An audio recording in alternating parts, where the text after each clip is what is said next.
Hello, everyone. Welcome to episode 6 of the Bandwagon Hockey Podcast. It is All-Star Weekend after a riveting couple of nights in South Florida. I say that with the utmost sarcasm imaginable. If you can see my face right now, you know that this weekend was insufferable for NHL fans. Ryan, how you doing? I'm doing all right, but like you said, it felt like a swing and a miss by the NHL this week. It's been a swing and a miss for a few years now. Skills competition Friday night, All-Star game Saturday afternoon.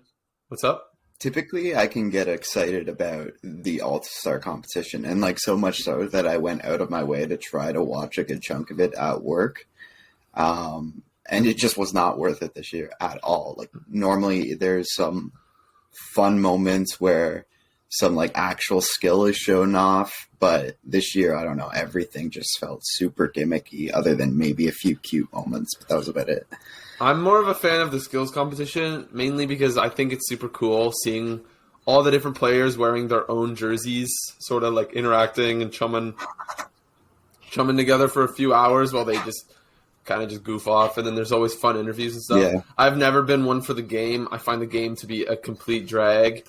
They're literally just like, it looks like a practice, and they're all hungover and whatever. Like, it's just, I don't know. I like the skills, but even the skills this year were trash. A lot of them were super confusing. Like, if you're not a hardcore like fan, you don't know what's going on. Even then, like, I was confused on some of them. I don't know how much of you saw. There's the one that, what was the goalie one where they had to shoot it down the length of the ice? Oh man, I was watching like a good chunk of it without sound, and that one without sound was really hard to keep track of. So basically it was like, they got a player to do this. They got a player to dump it in. It was probably Seth Jones. They dump it in, like rim it around the boards, and the goalie has to go out, play it, and shoot it down the ice and try to get it in the net. And if you miss the net, it's 0 points. If you hit the little like shooter-tutor thing, it's 2 points. And if you get it through the little hole, it's 3 points. First of all, so boring. So boring. The goalies got it in like twice. So there were literally only 2 like fun parts to it. But then depending on what the goalie did on the shot, they would then send in either 1, 2, or 3 players for a breakaway, a 2-on-0, or a 3-on-0. And like they just get points depending on if the goalie saves it. It was a dumb event. It made me even more angry that they called it the Tendy Tandem. I hate that the NHL is really feeding into all the sort of douchey hockey terms that NHL, like the EA Sports NHL game, have been really incorporating. Like you know the X factors like Schneip and like 1T. Like, oh, I hate that shit. I hate it so much. And I just found the whole event, like you said, it was kind of hard to keep track of, and it was just boring. Like I saw somebody say we saw the goalies that shoot, we saw them shoot like twice as many times in the whole thing as we saw Ovechkin take shots. Yeah, and like because he participated in the hardest shot or whatever it was. Yeah. So like it was just kind of like, why is this such a big part of it when this isn't a part of the game? Yeah, and that one event, specifically the 10-10, like it was so boring, so I'm going to just keep ripping on it. It was 5 rounds. So like Sorokin took 5 shots down the ice, missed all 5. And after each of those misses, in came a 3-on-0 with 3 guys who couldn't care less doing like the shittiest tic-tac-toe you'll ever see, with the goalie just uninterested in trying to save anything or not caring. And like each round, it was like a versus situation, so it was like a division versus division. So it was 5 shots for each division, and then 5 breakaways for each division. So each round took like 10 minutes. It was like a half-hour long event, which kind of brings me to the next point. The NHL had this thing scheduled from like, I think it was like, it started at 7, and then on TV it was scheduled until I think 9:30. So I PVR'd it because I was not about to watch this thing with commercials. But I do like the skills, so I wanted to watch the skills, and I just missed the hardest shot because the event went on so long. Like the skills competition went so long that they went so far past their scheduled TV time, like the 2.5 hours, that the PVR didn't catch hardest shot. I was dumbfounded. I was like, this is crazy. And then like the fastest skater, like they did it, and then they did the final like an hour and a half later. Yeah, this was something I wanted to touch on. Is they did this for several things throughout the night. Yeah, like normally they just, like any other event, you go boom, one thing onto the next thing, onto the next thing. Like you complete one thing and then move on to the next.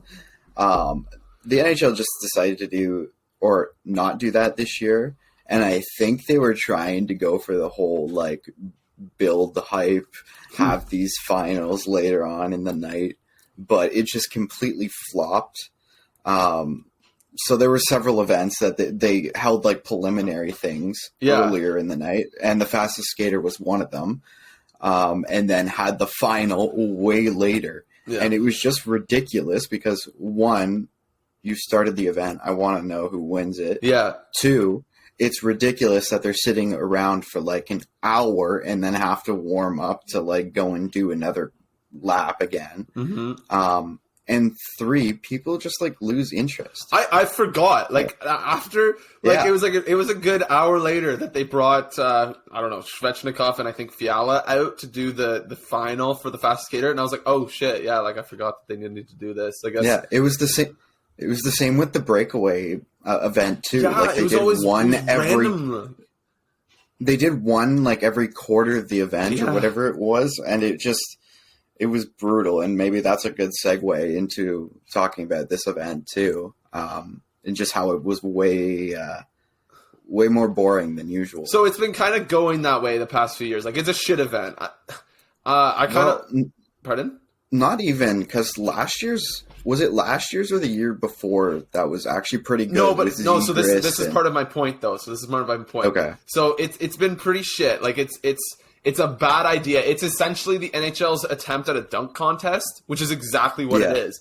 But inherently, penalty shots, shootouts suck. So like you're never gonna get that, even though it is what the NHL is attempting to do, which is okay. But if you're going to do it, just do it all at once again. Because, like, Crosby and Ovechkin came out with, like, Ovechkin's kid. And I was like, what's happening? And then it was like, oh, it's the breakaway challenge. So I was like, oh, okay, so that's what's happening. But my thing is that over the past few years, players have really leaned into the gimmick part of the event. And, like, people lost their minds last year when Zegras did what he did. Like, that was one of the sickest things that you'll ever see in an NHL All-Star skills.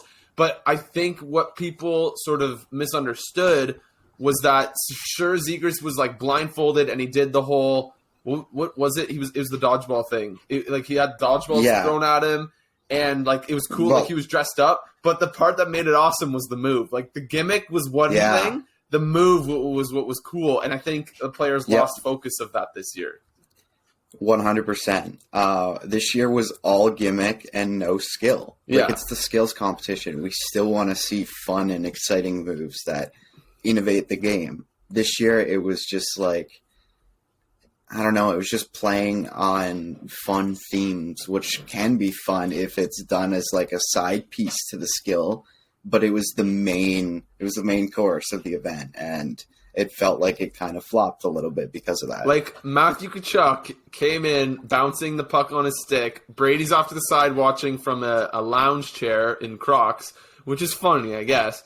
You know what? But Tkachuk he bounces it up, catches it in his bucket hat.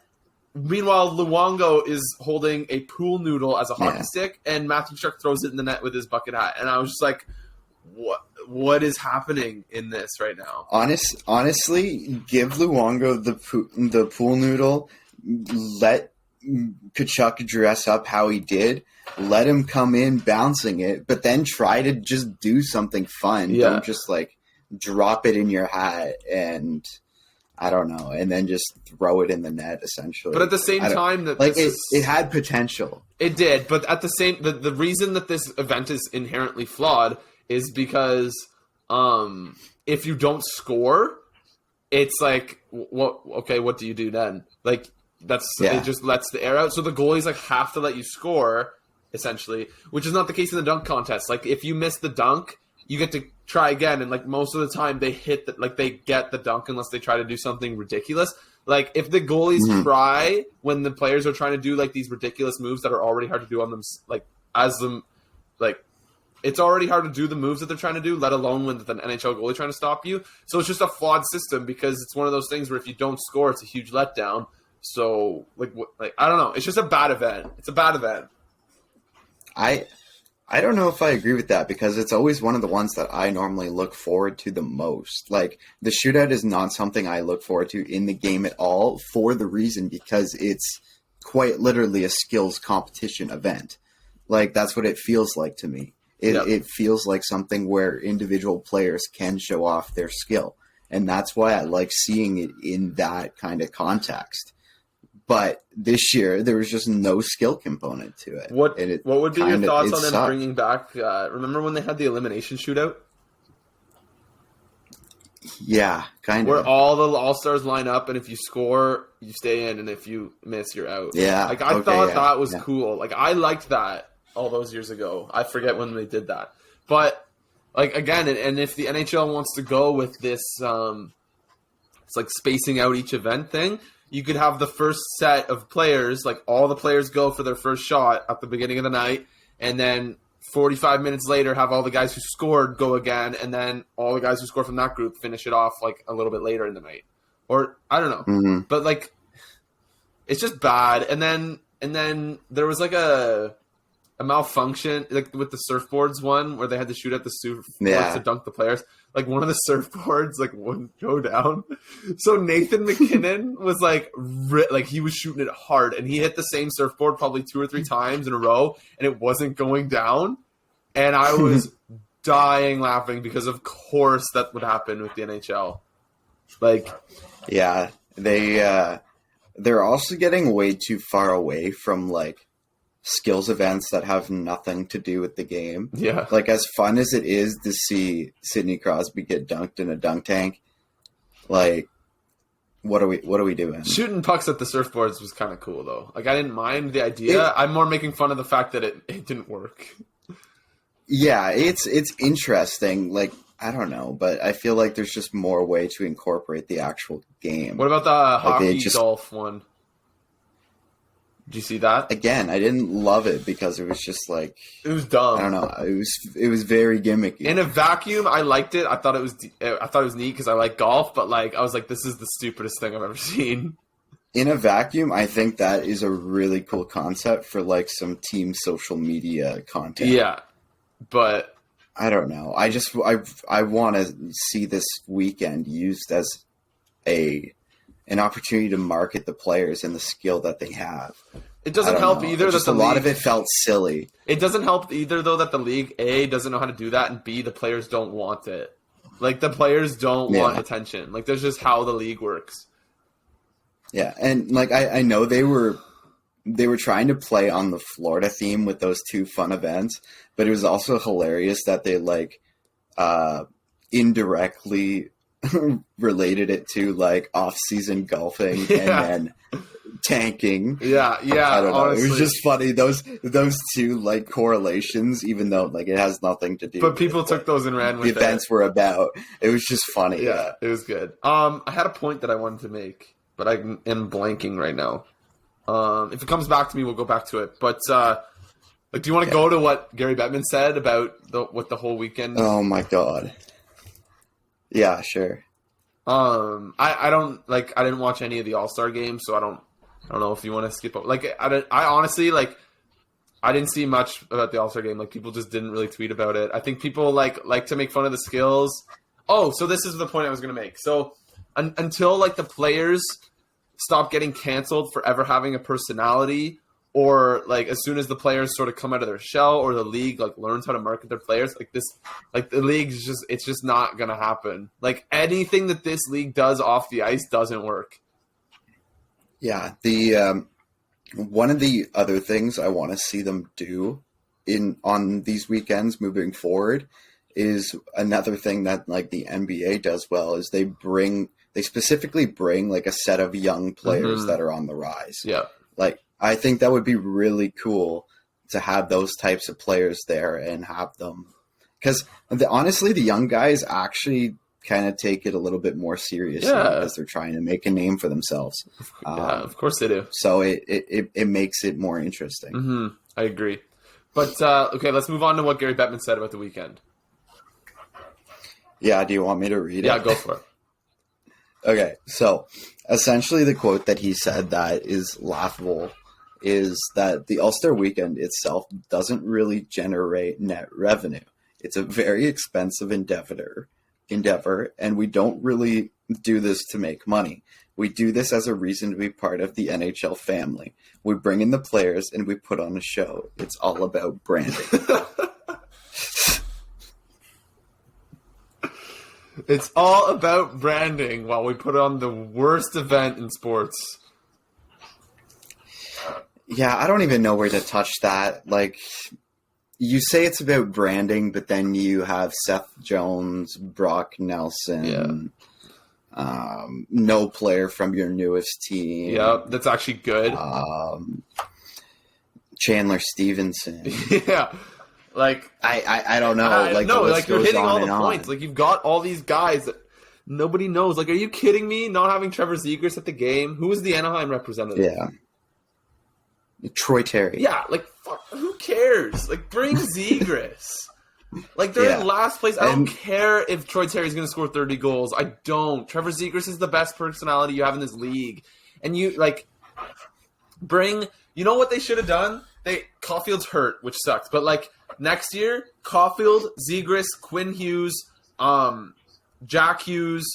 Luke, like, get all of those USA guys because they're the only players in this league that have a personality, and they're gonna be carrying this league's marketability for the next 15 years. So, like, and no one cares about who's actually at the game in terms of like who deserves it. I'm sorry, get your big names there that I guess do deserve it. Like, get your McDavids, your Matthews, your Pasternaks, your Makars, whatever. But then once you get to like the Brock Nelsons and the Chandler Stevensons and I don't care. And who cares? Like, nobody wants those guys there because, well, it's not that nobody wants them. Nobody cares if they are there. Like, are you telling me an Islanders fan tuned in to see Brock Nelson participate in the shooting accuracy contest? No. That's not what happened. Come on. Anybody that was an Islanders fan was already tuned in. They didn't tune in for that reason.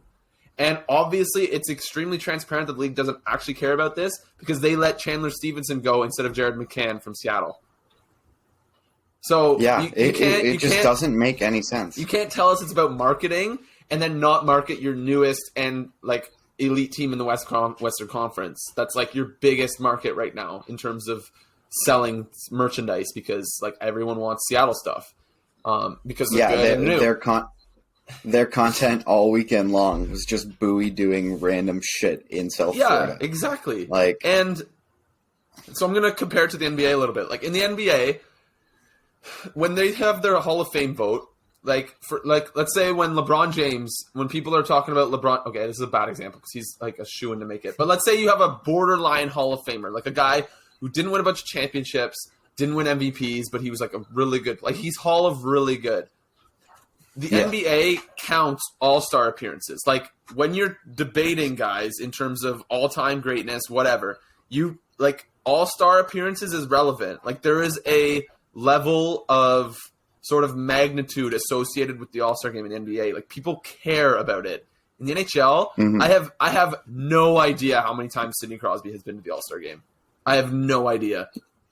And it's actually not that many because of injuries. And it doesn't matter. I'm pretty sure he's only been there like 3 times. And it also because it doesn't matter. Like it doesn't matter. So why does it matter? This is one of the few times that Ovechkin just hasn't straight up skipped it. Yeah. Yeah. So, like, just bring the players that want to be there because it'll be more fun. Kirill Kaprizov explicitly said, I don't want to participate. Like, he declined participating in any of the skills and put up 0 points in the All-Star game.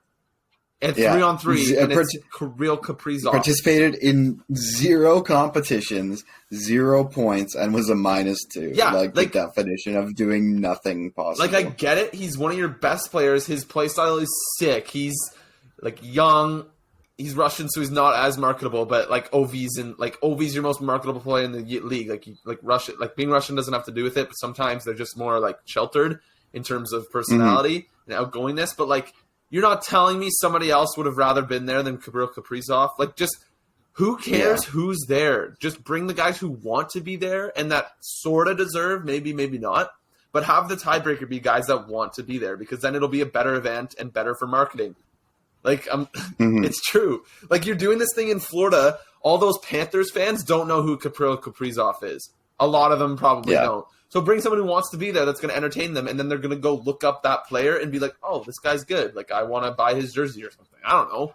Like, just be better. Like, The only good thing that they did for marketing the whole weekend was basically make the whole thing about the Tkachuk brothers.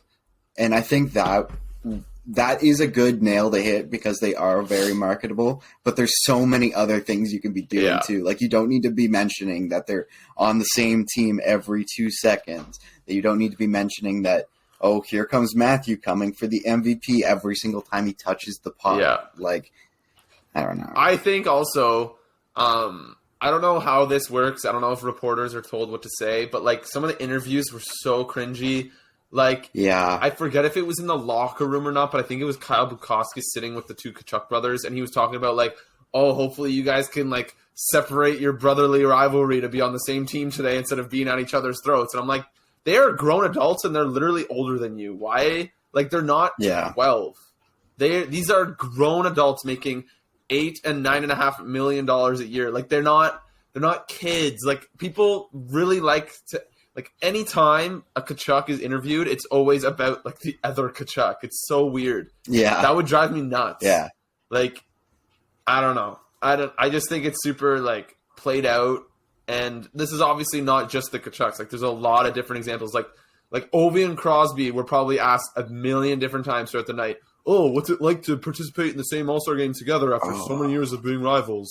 And it's like, my God, that was driving me nuts. And it's like, give it as up. Cool as it is, again, it doesn't need to be mentioned. Every 2 seconds they're on the ice together. It's like, crazy. Calm down. It's crazy. It's absolutely wild. And it's like, the NHL just loves to grasp at any straws that could be a storyline when there's so many other marketable things that could.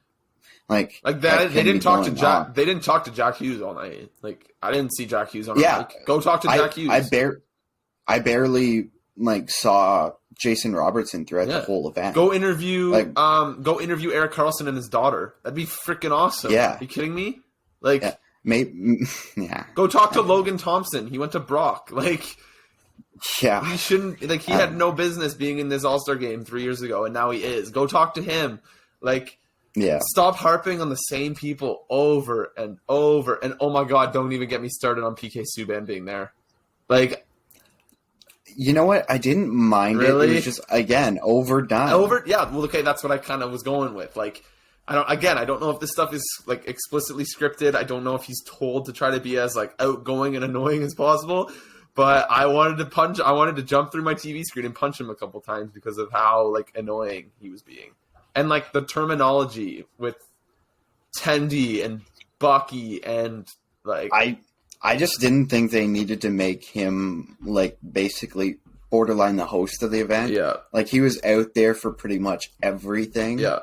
I would love to see him in kind of, like, that analyst or announcer role. Yeah. Like, more specifically, not having commentary on every single piece of the event. You want to know who should have been the host? Too much. Even though he had a big role in it, but you want to know who should have been the host? Roberto Luongo in his goalie gear. Yeah. He should have been ripping around in his mic, making fun of people, interviewing people, and being all charismatic like he is. Mm-hmm. I don't know. Yeah, that would have been. It would have been good. Yeah, I don't know, and yeah, I don't really know what else there is to say. Like, it's just not off the ice. This league just doesn't know how to do it, and they haven't figured it out. And it's just like the draft. Like the draft is always awkward. Oh, that's the other thing I want to see back is screw your stupid divisional garbage. Again, fall back to what the NBA does and what the NHL used to do is the fantasy draft. That shit actually makes it so much fun. Yeah, so I think I tweeted this. I don't know if like anyone saw it. I don't have any followers, but I said, why not do a 4-team fantasy draft?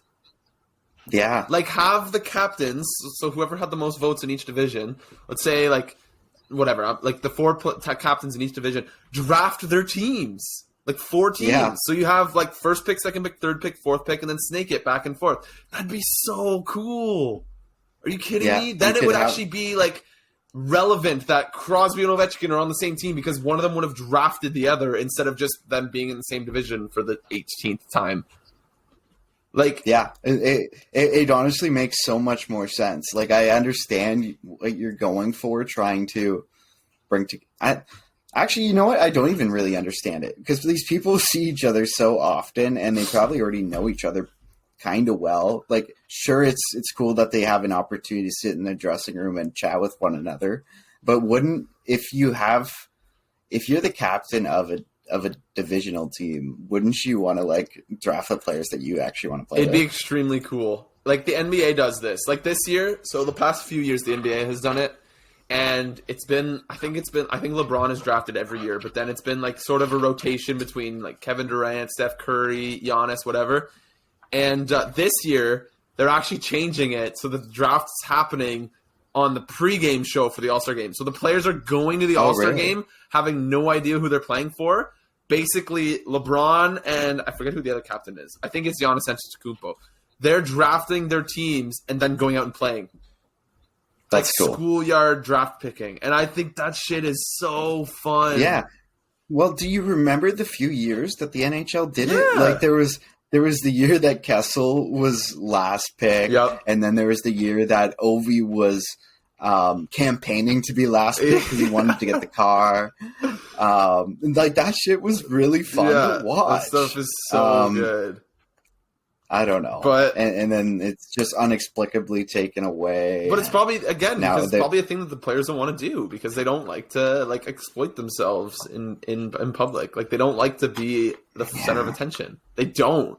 I don't know. I think the more and more we kind of get these new generation guys, I think they would love. Eventually, like that. I hope so. I really hope so. In the age of social media, because we're still sort of phasing into a new generation. Like I would say pretty much any player in the league from like 26 and up didn't really have social media in high school and stuff like that. Because like even like we really didn't. Like we're 22 and like I didn't really have Instagram until I was probably 16, which is grade 11. Yeah. But now I had Instagram, but like I didn't. You didn't know how to use it. Seriously. You didn't know how to use it. Yeah, I didn't really post on it seriously until like later in high school. Yeah, exactly. But meanwhile, like you've got guys like Connor Bedard, for example. He's 17 years old. He's probably had Instagram for 3 or 4 years. And, like, he's had it as a way to build his brand for that same amount of time. Like, he had BioSteel ads when he was 15 on his Instagram. Like, that's how this is going. Guys like, that didn't happen in 2008. There's guys like Cole Caulfield where I feel like I've seen a good chunk of his childhood come out in just random clips on Snapchat or TikTok. 100%. Yeah. So as sort of that era comes along, people are going to be more comfortable with being on camera and speaking on camera and doing stuff in public for attention. And hopefully that's where the NHL goes because now, especially now that like this younger generation is being exposed to that and coming into the league, assuming like comfortable with it. So you'll still get the odd outlier. Like Shane Wright, very old fashioned. Like he's always going to be sort of that typical hockey sort of mentality, but like I think Connor Bedard might have some personality. He looks promising. Like he does. The generational players typically like they kind of have a little bit of a stereotype, like Crosby and now McDavid. Although Crosby recently, I feel like has been getting a little bit more fun with his interviews after he's getting a little bit closer to the end. Yeah. But they're just so serious all the time. And like Taves was stereotyped with this Captain Serious very early on too. Yeah, literally. So McKinnon, he's like that. But at least Bedard at least looks like there's some promise here with him at least willing to be able to take a joke here and there. Yeah, so, and like any American player coming up, for whatever reason, they all have so much personality. It's awesome. Yeah, so I don't know. I think there's hope in terms of like the NHL's future off the ice because up until this point, it's just non-existent. There's all the hope in the world because the young players that are coming up, they're extremely marketable and they're fun and they're really good for the game. But it's just a matter if the NHL that's the thing. Can get the right people in place to do it correctly. It's the league. Like the responsibility is on the league. Yeah. Like the player, like those guys can't go to the All-Star game if the league doesn't get them there, you know? So no.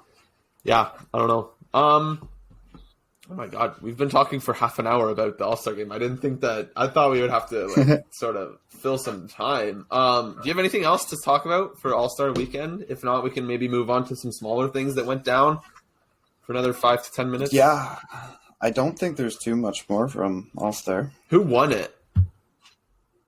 Atlantic. Okay, that's cool. Yeah, Matthew Tkachuk kind of went off. Oh yeah. Well, I guess we can touch on the game really quickly because I did watch it. It did seem like there was a little bit more like skills competition. It felt like there was no effort in putting skills into almost anything. In the games, it did actually feel like at least a few of them were trying out there to put on a show, and the Tkachuk brothers were definitely part of that. Larkin was going pretty hard, so that was cool. Like you could tell the Atlantic actually kind of wanted it, which was interesting. Yeah. Sorry, like I'm fully interrupting you right now, unless you were going to keep going. No, go for it. Did you see Larkin's comments about like playing with Mitch Marner? No. That threw Leafs Twitter for a loop. So he said, I guess he was interviewed, I think, because like him and Marner got like hooked up for a really sick goal.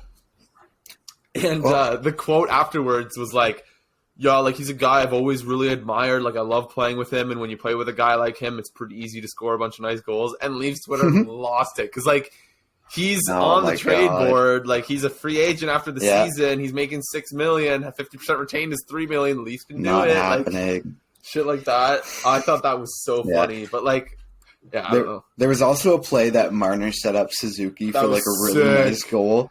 And both fan bases didn't know how to deal with it.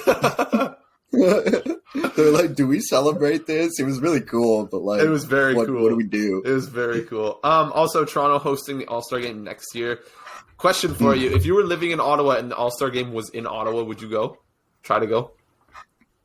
Yeah, I think I would. Okay. Would you choose the skills or the game? I would choose skills over the game if I had to choose. Me too. Either or. Like I think back to the one in 2012 that seems to have a lot of iconic moments and a lot of people like look back on very fondly. So I don't, I regret not getting to that like as a little kid. Yeah. That was in 2012. In the Ottawa area. Yeah. 2012. That was when Alfie and Chara were the captains. Yeah. And Ottawa had like 4 players at it. Yeah. It was pretty cool. No, I remember. So I think I would definitely go if it was back in the area, Toronto. But I think Toronto, the tickets are just going to be crazy. Oh yeah, they'll be nuts. And Justin Bieber's hosting. I think that'll be really cool. He'll do a good job. Like he's definitely going to perform too. So if you can tie a Justin Bieber performance to a ticket, you can make it real expensive. Yeah, but he'll also do a great job because like he's one of the biggest stars in the world. Like you remember this is how you bring it. Sorry, one sec. This is how you bring it back. Do a huge event with a fantasy draft surrounding like Austin Matthews as one of the captains there with JB having a good time. Like that's how you bring it back next year. You know, it'd be really cool. Okay, so before I say that, do you remember if in 2012 they had the minimum 1 player per team? I don't recall, but I don't think so because Ottawa had like 4 players. Yeah, because now that you mentioned that, like I remember them having 4, and I'm like, there's no way they had the minimum because it'd be nice to actually see all the players that actually deserve it go instead of one. That was player one per of the team. years they. That was one of the years they did do the fantasy draft because I know it was Chara and Alfredson doing the draft. Yeah, and then they had like their assistant captains. Like I think Datsuk was an assistant captain for Chara, and then I want to say Zetterberg. Yeah, for Alfredson, I think so. Something like that. But like, you know how cool it'd be? So this is my idea. You do your fantasy draft. I would personally leave it at 4 teams because then you can have a bigger draft and it'd be like a more exciting draft. Make the teams like a smidge bigger. Like you have them at, I think, like 11 right now. Do 12. Like get a couple extra players in there because like, or add like 2 spots for rising stars to each. Add a 22 and under spot or something for each team. Yeah. And like have the captain of the home team, because like usually the captain is an all-star caliber player, be one of the players who pick. Yeah. And then maybe have another player from the host team. So like let's say next year have 2 of the captains be Matthews and Marner. Like that'd be so fun. And then have 2 other captains and then have like a vote for the other 2. But like going forward, have like 4 teams and have 2 captains from the host's team, kind of like that kind of situation. Because all of a sudden the host city could like kind of get into it, and you'll get a bunch of viewership because they get to watch 2 of their best players draft other players. Like that would be awesome. That's the one thing the All-Star Weekend is also about, is showcasing the city that is hosting it. Like that is something that I feel like the NHL has done a decent job of in recent years. I would just like to see it incorporated a little bit better, and it's become gimmicky. They've gone so gimmicky. If you can incorporate it a little bit more with like the true intentions of the skill of the game, I think that would be cool. I agree. But yeah, I would definitely change sort of the format of how the All-Star game is like set up. Yeah, 100%. I think having the 3-on-3 format is kind of cool. Yeah, just leave that. That's fine. Because 3-on-3 is exciting. Yeah. But do a draft. I don't know. Do a draft. But do a draft. I think you gotta do a draft. Just do a draft. I also think, like, how ridiculous was it of the NHL to completely ignore the fan vote, essentially?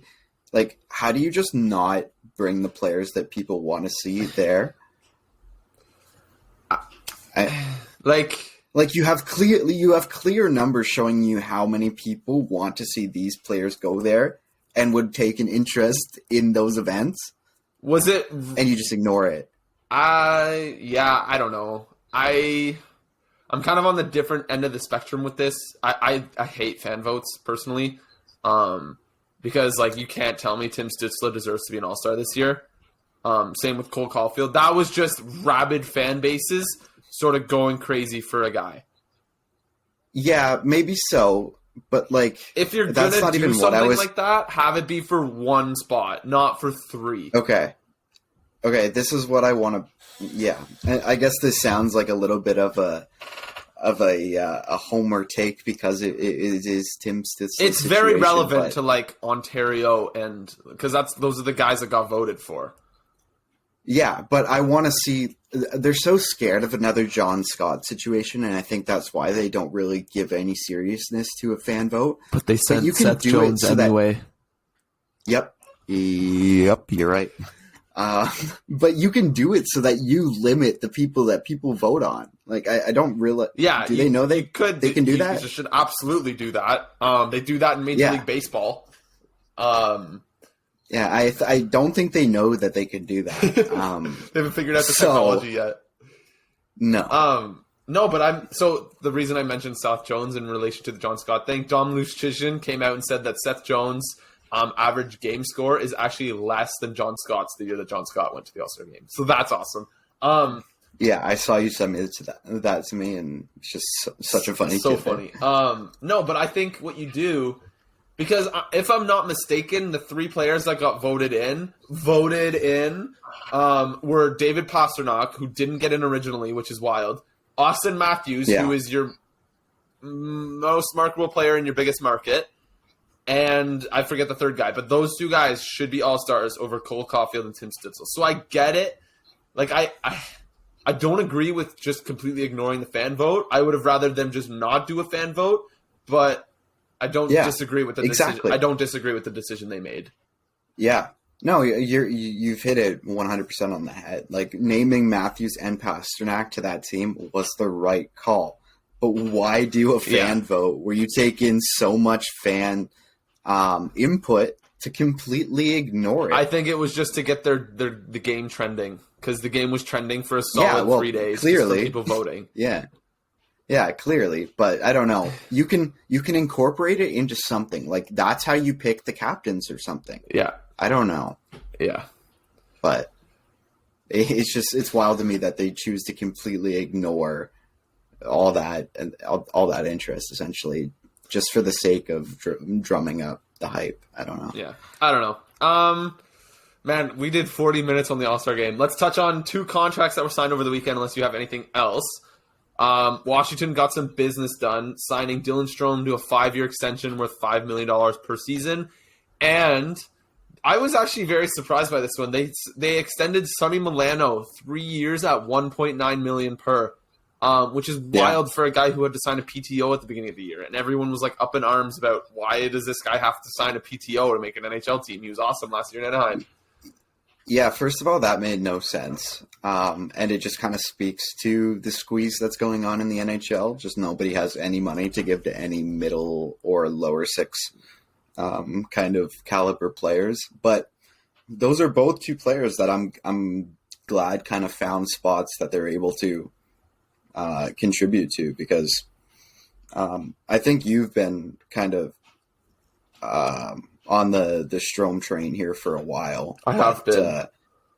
But he's been one of those players that's kind of moved around a little bit. Mm-hmm. And now that he has a solid contract, it's nice to see him find a home. I've always been big, and it's actually kind of funny because Dylan Strome this is only his 3rd team, and he's 25.